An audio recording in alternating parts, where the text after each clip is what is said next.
guest. He's been out here driving the Winter World Hornets for many, many years. John Piotrowski, the Monkey Man. How are you, sir? Good, real good. Good to see you out. I got to know John probably 6 or 7 years ago when you were driving. Well, you were one of the first drivers, and actually I had a chance to talk to you down at the pits. Yep. Very personable, and you're not one that I've ever come to know. You're out here to win every single night. You see this as a fun time in your life. Correct, and that's it exactly. I do it for the fun of it. I enjoy the competition level is high, very high. There's not the competition. I love giving you a lot of credit for the racing and all the Hornet drivers. But I do it. I just go out there once a month and just drive the wheels off that car. You know, and if I put her in victory lane, well, that's half the fun. You know, Rick, you've been out here a lot longer than I have at Crosse Speedway. Obviously, you've seen the car count in the Hornets increase every single year because of that style of car, which is pretty much the fresh car now. It's a good opportunity for a lot of racers to come out and get some wheel time in something that doesn't seem to be quite as high. Also, you know, money-wise, the amount of money involved. Although I know some of these Hornet guys, they're starting to put a little cash into them. They look good. They coming out there and they're racing hard. I think to bring a new one, another person out there, a new kid out there, whether it be a girl or a guy or a kid, just to get involved in learning how to turn a race car to the left, you know. It is fun, and it is affordable. You know, you can literally slap together a car for $100,000. You know, come out here, turn some laps, and have a really, really good time. You know, last year, if I look at the car count with the Winter World Hornets, I mean, there were several nights you guys were topping 35, 40. Do you feel this is going to be the class of the future? Not maybe just at this track, but tracks that run this kind of a car? Yeah, I do, and the affordability has a lot to do with it too. And it is fun, but at the same time, I really see things changing. Thunderstocks are great. It's a great division, but it's getting harder and harder for those guys to find parts. Right, I know, and I talked to a lot of Thunderstock drivers that, you and I have talked about this in the past. You know, it used to be back in the day you could go to a junkyard and find parts for an 85 Monte Carlo. They were all over the place. It was such a popular car. But nowadays, even to try to find a body is tough to do. It is. It's next to impossible. And with the Hornets, it's easier. You know, they're a little more newer. You know, they haven't been through the crusher yet. Right. So right. it's still you still can and that makes a huge difference. Now you changed cars. I mean, we were used to seeing you in one car for probably maybe 3 or 4 years. Tell us about the car you've got this year. Well, this year I'm trying to be a little more sporty.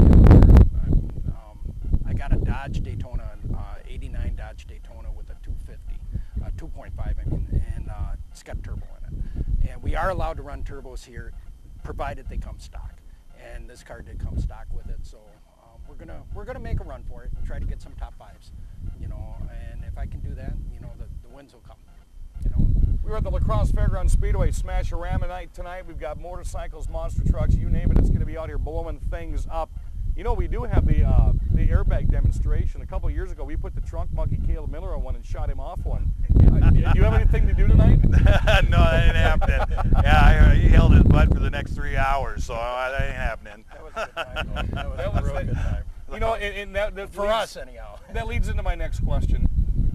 Having family fun here at the La Crosse Speedway and the racing in which you do, that's got to be some of the reasons that keeps you coming back year after year. Oh, absolutely. You know, it is such a family-orientated thing with my car and with the other teams out there.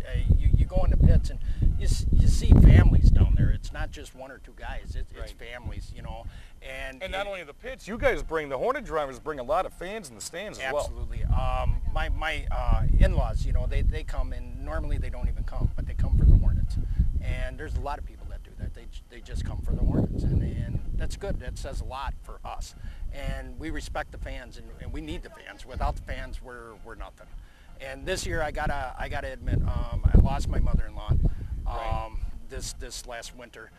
She lost her battle with cancer, but I'm devoting this entire season to racing in her honor and her memory. She was my biggest fan. And you know, I have seen that's how orientated it is. So many times, not only throughout my career doing what I do, but here at the La Crosse Speedway. This is a family. whether you're an announcer, whether you're a tech guy, whether you're a driver, you come to lacrosse and you are a part of a huge family. Absolutely. And when you race in someone's honor, you just don't know about it, and I don't just know about it. The entire family here does know about it. You bet. And we are, you know, the Hornet Division, they are so tight, so tight.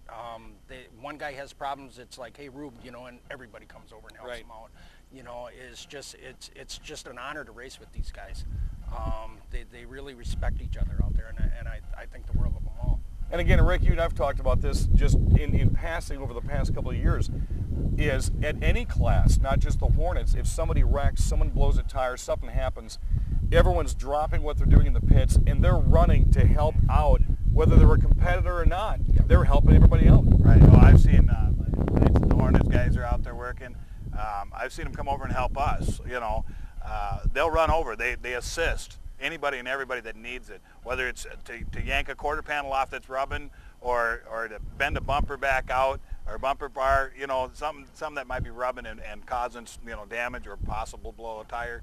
You know, they're there to help get that car back together and get them back on the track. Well, before we take our next break, John, I know you've got some fantastic sponsors that are helping power that Hornet car this year. I sure do. And Shamrock Motorsports is my primary, and I'd be lost without them.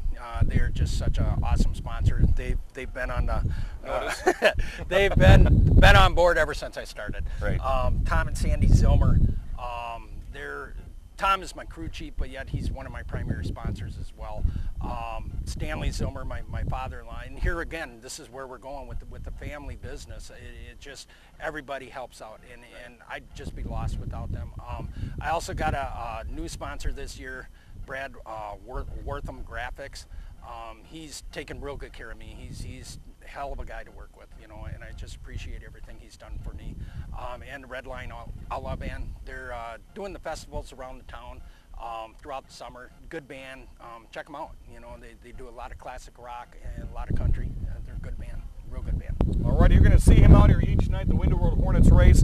John Piotrowski, the monkey man. Just look for the purple monkey. Not sure about the yellow and black paint scheme, but it's right there.